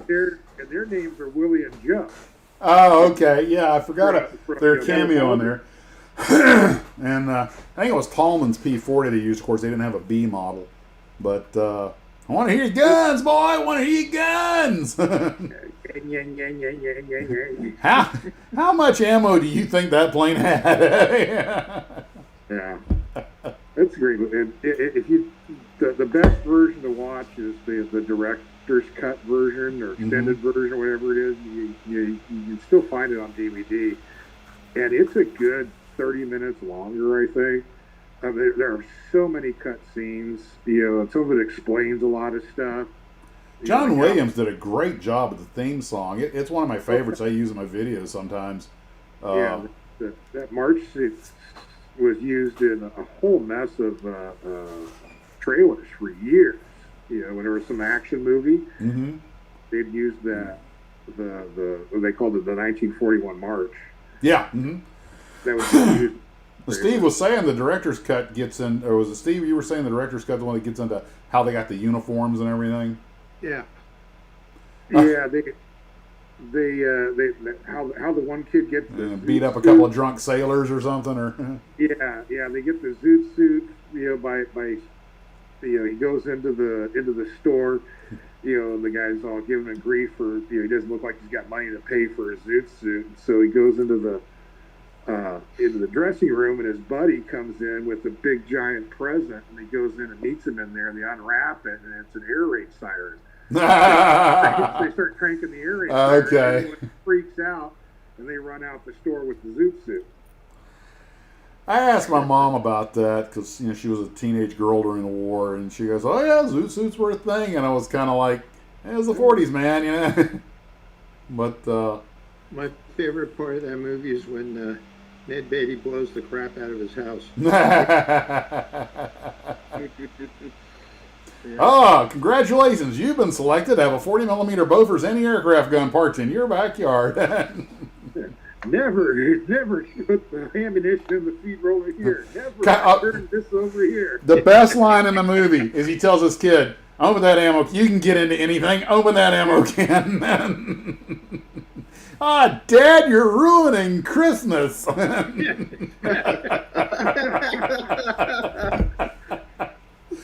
don't wonder how many people noticed that Dracula was speaking in German and the Japanese were speaking in Japanese, but they were conversing back and forth. Yeah. Christopher Lee. Yeah. The other great little one-liner, he's trying to get the Japanese officer's trying to get the radio down and he goes, we got to learn to make these things smaller. Smaller. Yeah. Slim Pickens, you ain't getting doodly shit out of me. Hey, you watch that knife there, boy. Early American Harry Carry knife. Pass it around, boys. Maybe somebody's got a use for it. You're one of them Huns. I fought your kind in the Great War over there. The funniest thing I ever saw, you talk about Harry Carey, was, Harry Carey used to be the announcer for the Cubs. Mm-hmm. Yeah. And he had a restaurant in Chicago. One night I'm in the restaurant having dinner, and all these Japanese guys are there because it was like there was the electronics show was there. So he comes around all the tables and they're all, oh, picture. So they all line up. So they knew who he was. Him. They knew who he was? They knew who he was? Yeah. And they all line up with a picture for him. Right before he takes a picture, he turns and he goes, I just want to ask you a question. My name doesn't scare you guys, does it? Everybody in the restaurant almost fell on the floor. Okay, it was hysterical. But the thing about 1941 was that, of course, it's loosely based on what they call the Battle of L.A. When they shot up Los Angeles shooting a ghost. But although I have to admit, if I was gonna make a science fiction movie with UFOs, I would start with the Battle of L.A. Have a couple of like drunk aliens on a spaceship going, crap, they're shooting at us. Get out of here. I ain't never coming back to this damn planet. I thought you said it was mostly harmless. Yeah. Which is a nod from the Hitchhiker's Guide to the Universe. But once every year, on the anniversary of the Battle of Los Angeles, down in Fort MacArthur, which is in Long Beach, it's an old fort that was designed, turn of the century, to defend the Los Angeles harbor, and the remnants of it are still there. And in fact, it's used in movies all the time, because all the concrete bunkers and everything is there. But so anyway, so every year on the anniversary or the weekend of the anniversary, they have an event there. They got a band, people dress up and all that, and they fire fireworks and explosives in the air, and they got an airplane that flies over, in the dark and stuff, and it's a really fun event. That sounds cool. Yeah. You invite the governor down and give somebody one live round. Yeah. See what happens. Yeah. Woo. That kind of, I had to go leave with General MacArthur return. Did I miss anything? Let's talk about Godzilla. Oh my God, it's almost over. I brought Godzilla. I kept meaning to bring Godzilla up and kept forgetting. I was going to say, I've already designed the first scene of my Godzilla movie. It's hour and 47 minutes. Yeah, it took a long time this time. It starts off. Ken's boat, right? Huh? And he eats Ken's boat. Well, you're on the right track. No, it starts off with a Japanese and an American in a government car in 1954, driving across a windy, like a cliff over the beach, and they pull up to the edge of the cliff, come to a stop, and they both get out and look. And they look down, and this is supposed to be in Japan, and they look down at the beach, and they see a half-eaten Godzilla laying on the beach, washed up on the beach, ripped open, bowels, disemboweled and everything, half-eaten. And the guy just looks at the Japanese guys and goes, there is no way that this is a good thing. And just go from there. We're going to have to get a bigger beach. Yeah. And the idea being that there's yet another bigger, meaner Godzilla that ate the other one, and... Nah, you need to have, instead of driving up on there, you need to have them flying in that little helicopter with the ramjets. I gotta admit, that is actually kind of a little bit cooler, yeah. They're flying along, and well, I always thought the single best Godzilla intro was King Kong vs. Godzilla when the helicopter crew sees it. Yeah. I just thought that was, of course, that's one of the first Godzilla. That may be the first Godzilla. No, it's the second one I ever saw. Yeah, they're flying along, in your little hiller there, and they're looking for something, Screaming, have it go fly by the camera, making screaming noise with flames coming out of the rotor blades. Looking for a missing fishing boat or something, and they come across the carcass. Yeah. Mm-hmm. That way you can get your hiller in there. There you go. I like that. And the Japanese pilot can ask him, I fly for Japanese Maritime Patrol. How come I always have American with me? We still don't trust you. Yeah. But there's one thing that Toho has rules about if you get a Toho license, and one of them is Godzilla does not eat people. Yeah. He can eat other Godzillas or other creatures, but and he's got to have. I think he's got to have how many toes he's got, how many back plates. They actually have a formula you have to follow, and they're pretty strict about it too. Yeah, I think A production Bible. Yeah, and they have to approve it too.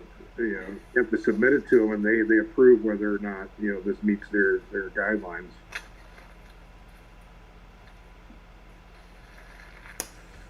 I think I know how we can get the Hiller into the one I have. When they're standing there, the Hiller comes and lands behind them, and somebody hops out and brings the guy a message and takes off.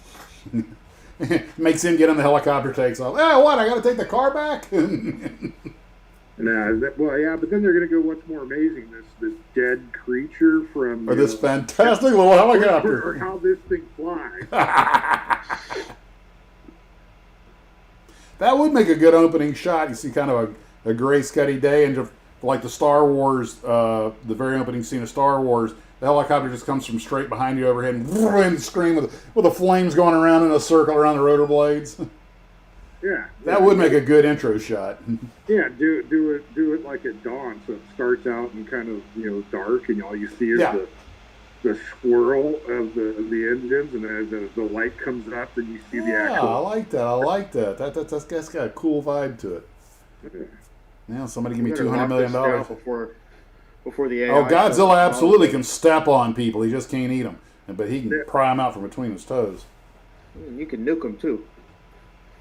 He says, the moment you said that, it popped up. Godzilla can't eat people, but he can drop the entire city of Tokyo on them. Yeah. But can't use little Japanese kids for nourishment. You can burn down the rest of the city. Yeah. Well, his nourishment's radiation. I still believe that Godzilla -1 was a return to classic film. Absolutely. Media. It was. It's a simple story. And it had a very small budget comparatively to what we spent. 15 million or 14 million, yeah. And it was a blockbuster. You see what you can do when you've got people who love the source material and understand it, and they understand their audience. Okay? They gave the public exactly what they wanted. And they mixed Jurassic Park and Jaws and Godzilla, and the Pacific. One of the things I really appreciate about that movie is, and Shin Godzilla was good about this too, is they gave the monster a lot of screen time. One of the biggest complaints with the first legendary Godzilla is only on screen about 15 minutes out of the whole movie. And name is the movie, and he's not even in the movie. And like the original movie, they managed to have a romantic subplot, but I prefer that they did it the way they did it as opposed to being the love triangle from the original movie. I hate to say this because of my love affair with the original movie, but I do think Godzilla -1 is probably the best Godzilla movie ever made. If you put the nostalgia factor aside. And Godzilla -0, I think, has already started production. Yeah. If you've never seen a Godzilla, have any, let that be your first one. -1, great opener. And it's not just a Godzilla movie, it's just a plain good movie. If my memory serves me right, and it probably doesn't, the very first scene in any Godzilla movie I ever saw, my dad was watching it. He was laying on his bed watching it on their black and white Zenith, and I just plopped down beside him. And I said, "Oh, a train," because it was a scene where the train, you see the engineers. I had no idea what it was. Then I saw this giant foot, and I was like, "What the heck is that?" And I was like, and I could not take my eye off the TV after that. Yeah. Eric, what kind of movies do you like to watch? No, I was just going to show you something here. There you go. Sky Knight. Yeah, something I recently got. It's a manufacturer's display model I'm going to try to restore. Did you have the tail, or is it missing? There's the tail. And so, is it made of wood or resin? No, it's plastic. I think it's a topping. Okay. Well, the topping models, I don't know what kind of glue bites into that because I don't think they're styrene. Yeah, and so it looks like somebody has repaired it once before. So I got to get whatever this glue is that's on there in order to then get this tail back on right. Yeah. but it's it's still got most of its markings on it, and then cockpit wise, there I do have the clear piece that would slide into there. And what's kind of neat is that the clear piece has got the frame, the side frame's kind of etched into it. Mm-hmm. Yeah, topping, that's usually how you did it. When Precise got them, I think they started adding more detail. But the toppings, they were all about durability. They knew this was going to go on somebody's desk. The kid was going to play with it, or some dumb lieutenant would knock it off the table or something. Yeah, so this thing looks like it's only made from about like 4 pieces. You got a top and bottom fuselage. You got a piece down here for the engines. The wing is solid, and these 2 tail pieces are solid. So you got 5 parts of this thing, and then Where did you get it, Eric? What's that? Where did you get it? I got this at Model Swap Meet in October. What's it a model of? I don't recognize. It's Skyknight. Douglas Skyknight. Skyknight. F3D Skyknight, and here's the base, and it's got the name printed into it as well. Okay. Yeah, I see. Here's the vertical part for it. So a little bit of cleanup and stuff. I can get that. Like I said, if I can get that glue off of there without damaging stuff. It looks like there was probably originally 2 metal pins that were in there holding it. But yeah, I think it'll clean up pretty good. The toppings, the ones I find that are really expensive, are their spacecraft, like the Mercuries and Geminis. Those things are expensive. Yeah. The best quality ones that I ever heard of were the in-house made Douglas display models. They were the highest detailed ones. I actually know somebody who worked there, and it's actually a friend of Mike Machat's, and he has a bunch of them in his personal collection, and they are very nice. But generally speaking, they don't have excessive detail because they're made to be displayed. Yeah. I remember some years ago, a guy got himself thrown in jail because, believe it or not, sometimes these models are handled like classified documents. They make them, the model shop will make them so they can show them prospective customers, but they can't sell them or take them out in public or anything.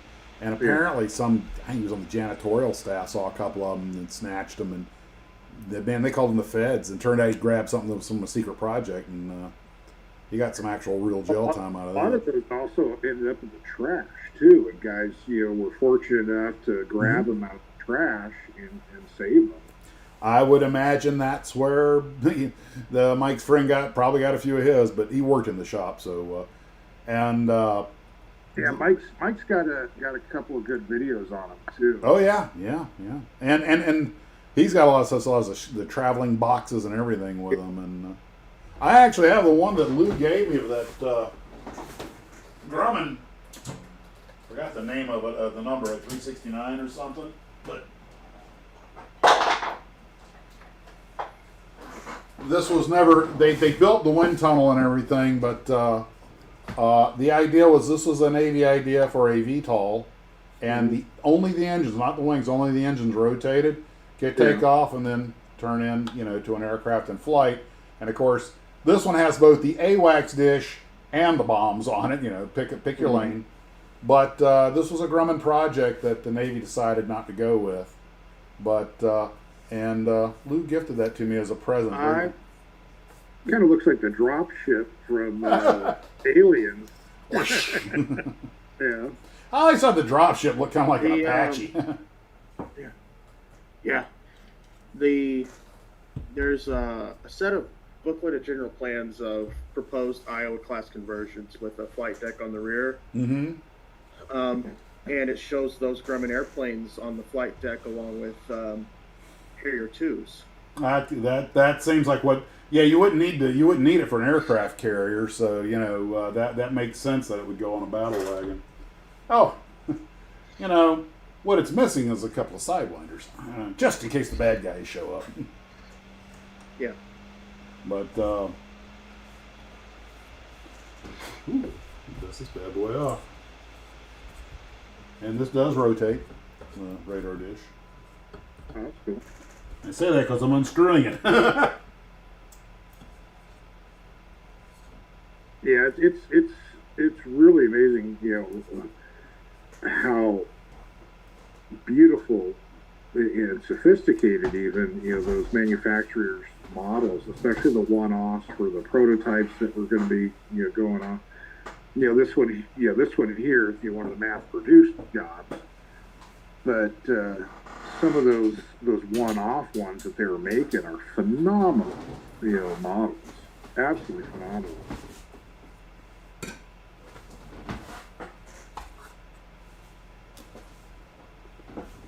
Sure you guys recognize our little friend. Oh yeah.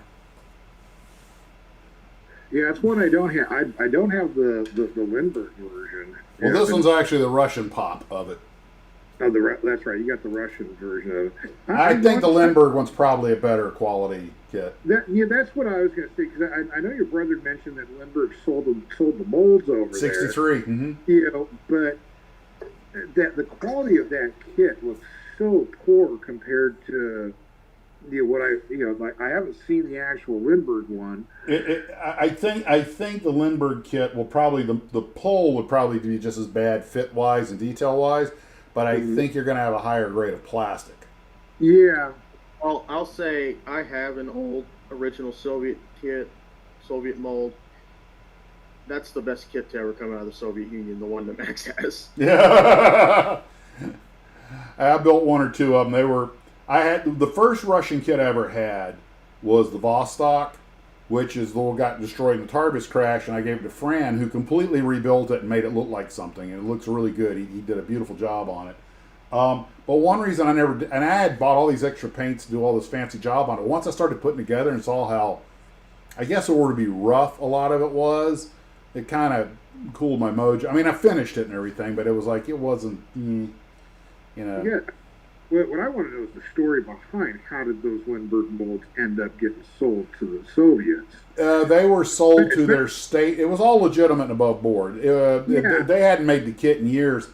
I don't know how, well, I'll tell you one thing. I kept saying Aurora, but I meant Lindbergh. And it just dawned on me, I don't think they would have done it if it had been Aurora, because Abe Shikes was Russian. Yeah, he hated them. Communists. And, but what, because that's the only kit that I know of that happened, because Lindbergh held on to everything, right? But that's one of the very few kits that Lindbergh let go.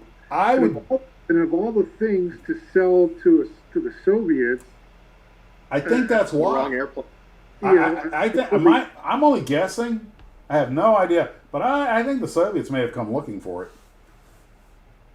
They may have actually approached them. I don't know, because it was an American kit of a Russian airplane, which they probably liked that idea that the Americans made models of their airplanes, but since it was technically inaccurate, Lindbergh couldn't give them away at that point, so there was a dead mold. And the Russians are kind of like, good, we can make it as MiG-19, but do not give away state secret. But they copied other stuff, so why even bother with buying the mold? Might have been a gift. Yeah, Lindbergh may have gifted it to him. I just hope maybe somebody knows the actual story. If anybody knows how the Russian State Department of Commerce ended up with a Lindbergh mold, I'd be interested to hear that story too. Yeah, that's just such an odd thing, especially given the time period too. I mean, 1963, top Cold War. That's just such an odd story. Yeah, it is definitely a one-off. And I don't. This is an original. I forget which one this is, because it was the same company, but they rebranded like 3 times. I think this is mid-70s. This is supposed to be a Yak 3. Original.